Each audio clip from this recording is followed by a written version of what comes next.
mga kapap, so welcome to my vlog. Kung bago ka pa lang dito at hindi mo pa nasasubscribe ang aking channel, ano pang hinihintay mo kapaps? Please subscribe my official YouTube channel. Just type Joms Velasco and click the notification bell para lagi kang updated sa mga videos na aking i-upload.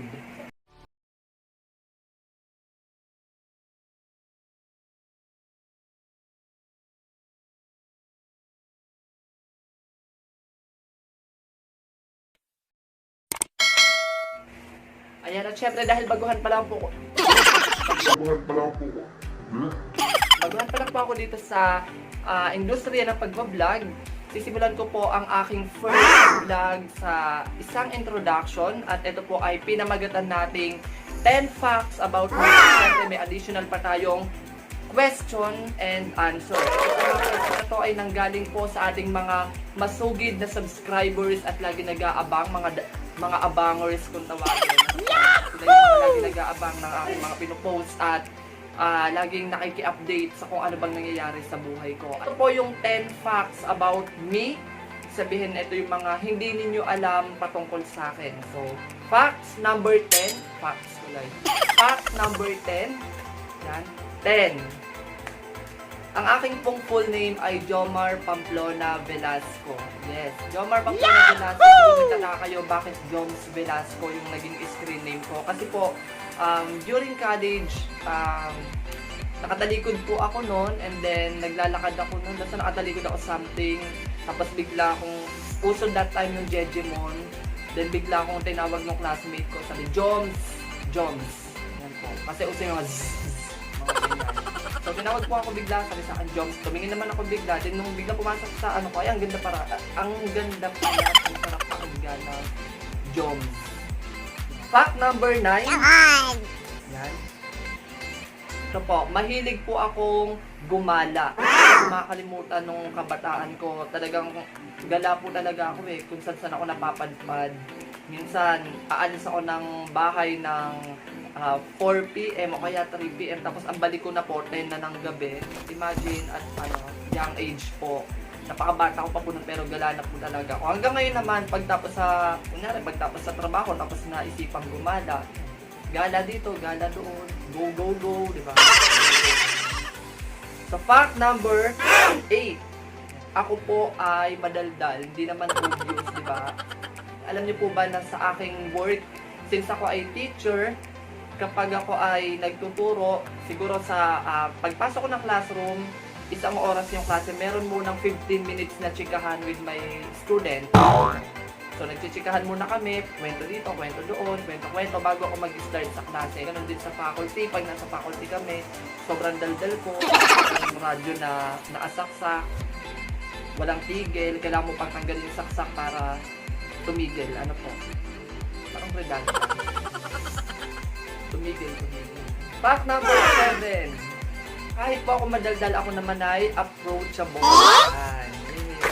Approachable po ako, yes. Kasi po, every time po na may mga nakikita po akong tao, kahit hindi ko po sila kilala, basta po, pili ko silang kausapin, lalapitan ko sila. Minsan nga kahit na, na hindi ko sila pili ko usapin, pag napatabi ako sa isang tao, panakausap ko sila.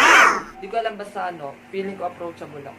Fact number 6. Number 6 na tayo. Mahilig akong uminom ng coffee at soft drinks. Yes. Kaya po, sa totoo lang po yung coffee talaga, pinagbabawal na siya sa akin. Kasi meron nga akong, yung acidic nga po ako tsaka yung soft drinks. Pero, hindi ko talaga mapigilang hindi uminom ng coffee sa isang araw. Even yung soft drinks, alam niyo ba, sa loob ng isang araw, noon, nung medyo hindi pa ako nagdalaylo sa coffee, nakaka-take ako ng 5 cups, ng tasang kape, umaga, madaling araw pagising ko, tapos 7 a.m., 7 a.m., tapos tanghali, mga siguro 11 a.m., tapos hapon, mga 4, at saka 7 ng gabi. Yun. So, 5 times ako mag-coffee nun. Kaya naman kapag sumumpong yung acid sa sikmura ko, yun, sobrang sakit. Ganun din sa soft drinks, minsan may motto ako minsan, I'm not eating without Coke. So, nakuha ko po siya kay Tao Lava. Yan. Sino ba si Tao Lava? Okay, fact number 5. Fact number 5. Ako po ay palatawa at joker. Palatawa at joker po ako. Yun po ang hilig ko. Hilig ko talagang tumawa ng tumawa ng tumawa. Hindi lang po halata pero mahilig talaga akong tumawa. Kung ko, kapag may naisingit ako na sasabihin ko, bigla nila akong tatawa. Pero hindi naman. Fact number 4, ako po ay mama's girl. Charot, mama's boy. Ayan. Sa mama's boy po, bahala na kayo na humusga. Anyway, so ako po ay mama's boy. Ibig kong hindi naman porket sabing ay mama's boy, hindi na ako malapit sa aking father. So, pero wala naman po sila. Pero mas maano ko na, ganito, mapingin ganito, mapingin ganyan. Ganito, ganito, ganyan. Fact number 3, I'm a pet lover. So, actually, meron po akong alagang aso. 3 sila. Namatay na yung isa, 2 na lang. At saka isang pusa. So, yung pusa po namin ay para siyang tao. So, ang pangalan po niya ay Tutu. Yan. At talaga pong napakabait niya. Kaya talaga napamahal po ako sa kanya. Kasi minsan nangangagat siya. Yun ang ayoko sa kanya pag nangangagat siya. Fact number 2, I love Doraemon. At para po sa mga estudyante ko, alam nila yan, tuwing Teacher's Day, tuwing Christmas party, at kung birthday, yan, at kung ano pang event, kapag tinanong nila ako kung anong gusto kong gift, hindi ko na kailangan sabihin. Sabi ko lang, meow meow, alam na po nila yon. So, Doraemon po. I love Doraemon. Ang cute niya kasi. Yan. At syempre, fact number 1, ito na tayo sa number 1 nating fact. Ako po ay pihikan sa pagkain. Yes.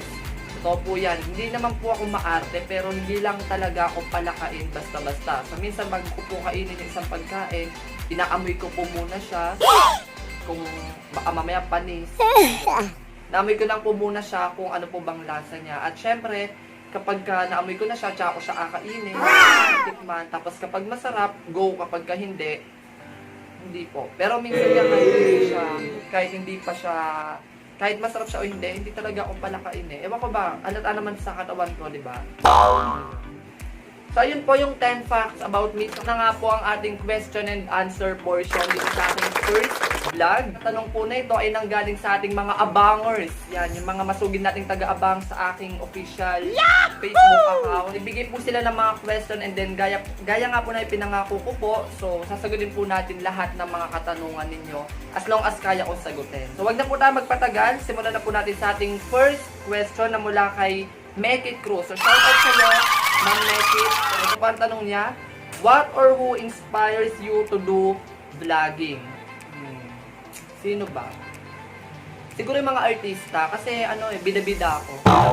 Siguro po ang naging inspiration ko para gawin tong vlog na to ay yung aking mga friends na nagba-vlog na ngayon.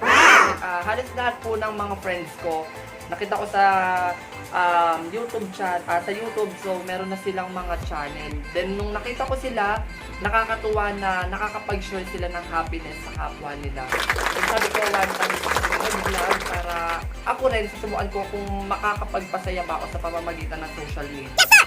Yan. At syempre dahil bida-bida ang inyong abang lingkod, sinubukan ko nga. Wala namang masama dito. So, question mula kay Jordan Tadena Hinagpis. Yan, nakshi ko yan. Hi Jordan, meron din po yung YouTube channel. I-subscribe niyo po. So, what is your message to your fellow youth? Ang message ko po sa aking mga kapwa kabataan ay follow your dream. Ika nga nila, di ba? So, ako po kasi bilang kabataan, bata pa ba ako? Bata pa. So, bilang isang kabataan po, naranasan ko rin po kung paano makipagsapalaran sa buhay. At masasabi ko naman na kung talagang gusto mong ma-achieve ang isang bagay, so walang reason para hindi mo ipagpatuloy, di ba? Na kamtin yung bagay na gusto mong makuha. So, follow your dream lang. Sabi nga, di ba? Push mo lang, te. Question number 3 mula kay Vox Vincent Valenzuela. So, shoutout sa iyo, Vox. Ito po yung aking estudyante, isa sa mga madadaldal kong estudyante sa IJMC. So, what's the purpose of your life? So, ano bang purpose ng aking buhay? Siguro para kumain. Charot. Purpose ng aking buhay ay para makapag-share ng happiness sa kapwa ko. Yan. syempre tayo, di ba, lahat tayo isinilang dito sa mundo para mabuhay at para magkaroon ng purpose. Hindi naman tayo basta lang sinilang para lang, dyan ka lang. Lahat tayo isinilang dahil may purpose tayo. At tingin ko naman yung purpose ko ay makapag-share ng happiness kapwa ko. Mula kay Jessie Claire Hawili, what is your feeling of being teacher? Okay naman. So being a teacher, hindi siya madali. Yes. Napakahirap sa side namin, especially sa panahon natin ngayon, pandemic. So may mga hinaharap tayong mga cases na kagaya nito, COVID. So napaka-challenging sa aming mga teacher na online po yung gagamitin natin this school year. Pero namin, 'di ba? Dahil passion namin 'to, pinili namin 'to. So wala kaming choice at dapat lang namin enjoyin kung ano yung profession na kinuha namin. Next question mula kay Trixie Marie Aguilar. So shout out sa iyo, Nakshi. At syempre ito po ay meron ding YouTube channel. So subscribe niyo rin po, Ate Trixie Vlog. Maibabalik pa ba ang Unlad Kabataan? Actually po, itong question niya, kung maibabalik pa ba ang Unlad Kabataan, hindi naman po kasi talaga totally nawala ang Unlad Kabataan. So nawala po siya sa industriya ng leadership, pero po still yung friendship nandun pa rin. Diba? At masarap isipin na yung mga nasimulan po namin as Unlad Kabataan, diba, may mga pumalit naman po na bagong youth na magtutuloy o nagtutuloy dun sa sinimulan namin. At syempre, masarap ding isipin na yung Unlad Kabataan, isa siya sa mga successful organization. So, sabi nga nila, pag may umaalis, may dumadating. Kaya naman, kung dun sa question ni Ate Trixie, kung may babalik pa ba ang Unlad Kabataan, nandyan naman po ang Unlad Kabataan. So, new generation nga lang pa. Kay Ate Marbet. So, Sis Marbet, ano ang pinakamagandang nangyari sa buhay mo? So, shout out sa'yo, Sis Marbet. Ang pinakamagandang nangyari sa buhay ko ay una, nakilala ko si Lord. Pangalawa ay ako dito sa mundo. Parang baliktad. Una muna ay isinilang ako dito sa mundo. Pangalawa ay nakilala ko si Lord. So yan yung dalawang masayang nangyari o pinakamasaya o pinakamagandang nangyari sa buhay ko. Okay, next question mula kay Ma'am Queen Anhicana. So shout out sa iyo, Ma'am Queen. Ito po yung question niya. Pero ang gusto po niya dito, may request siya. Gusto niya English din yung sagot ko, pero gusto ko sagutin to ng Tagalog kasi mas nanamnamin ko yung sagot ko kapag Tagalog. So, if you could do anything for the rest of your life, what would that be? So, siguro, ang gagawin ko sa mga huling araw ng buhay ko ay magpasaya pa rin. So, kagaya nga dun sa fact about sa akin. So, ako ay joker. So, gusto ko hanggang sa mga huling sandali, ganun pa rin. So, maghatid pa rin ng kaligayahan sa madlang people, mula kay Alyssa. Kailan ka po nag-start magturo at bakit ka po nag-teacher? So, ako po ay nag-start magturo year 2017. At sabi ko nga po, paulit-ulit ko itong kinikwento sa mga nagiging estudyante ko. Actually, hindi ko po talaga gusto maging teacher. Pero dahil ito yung profession na pinakuha sa akin ng mother ko, so, pinag ko siya. At syempre ngayon, napamahal na rin ako sa pagtuturo. Okay naman siya. Masasabi ko na ang teacher talaga, once a teacher, always a teacher. Wala kay Christian Di Mapelis, shout out sa'yo. So, pwede ba kami sumama sa vlog mo? Actually, Eskit, nakaplan talaga na i-guest ko kayo sa aking vlog. So, siguro mga 5th or 6th vlog. So, mag-ready ka kasi makasama ka talaga doon. Magmumukbang tayo. Next question mula sa former Vice President ng Unlad Kabataan, Rainier Paul Babaran. So, if you can travel back in time, what would you tell your younger self? Ay, ulit. If you could travel back in time, what would you tell your younger self? So, kung makakabalik lang po ako kung mababalikan ko lang po ang mga oras at panahon ng aking kabataan, gusto ko pong sabihin na thank you. Yan. Thank you kasi nang dahil sa kabataan ko, natuto ako ng mga lesson at yung mga lesson o mga pinagdaanan ko sa buhay ko, yun yung na-apply ko ngayon kung bakit nandito o sa natatayuan ko. So, yun yung sa sarili ko. Next, mula kay R.A. Kimyo. Sir Kimyo, shout out sa'yo. Bakit pag pumasa ng board exam, hindi na marunong magtagalog? Siguro dahil pinapractice nila yung skills nila sa pagsasalita ng English. Charet. Hindi ko alam eh, baka mag-a-abroad. Hinantay lang nila yung kanilang. Baka hinantay lang nila yung kanilang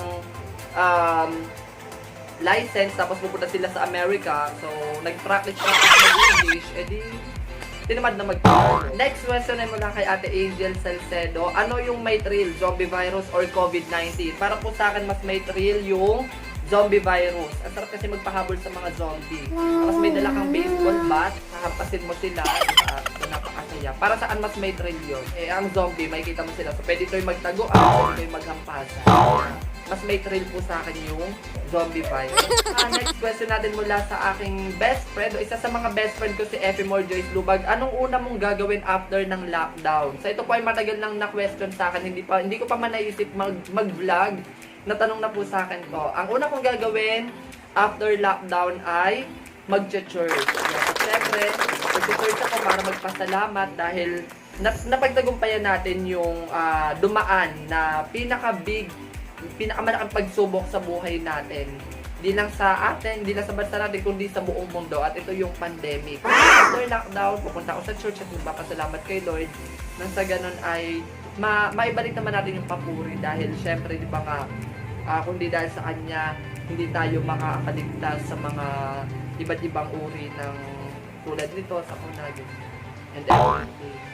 Mula kay Jenny Velasco, so pa-shoutout na din. So, shoutout sa'yo, Jenny Velasco. Ito yung tanong niya, ano ang pinaka-unforgettable place mo this 2020? Actually, ang dami ko po talaga unforgettable place yan, na napuntahan. Pero this 2020, ang pinaka-memorable at hindi ko makakalimutang place ay yung nagpunta ako ng Baguio last February.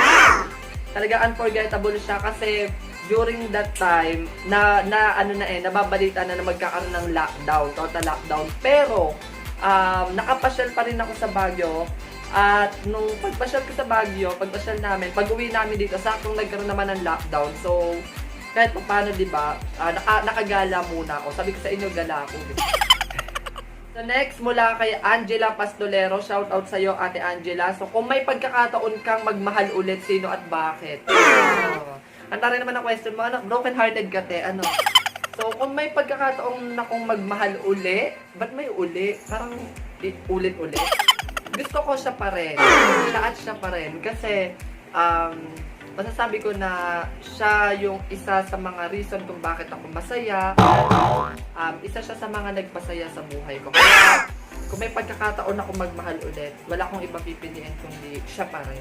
Mula sa aking former co-teacher, Ma'am Ran Vista Barrientos. So, if you could change one thing about the world, what would it be? So, siguro po,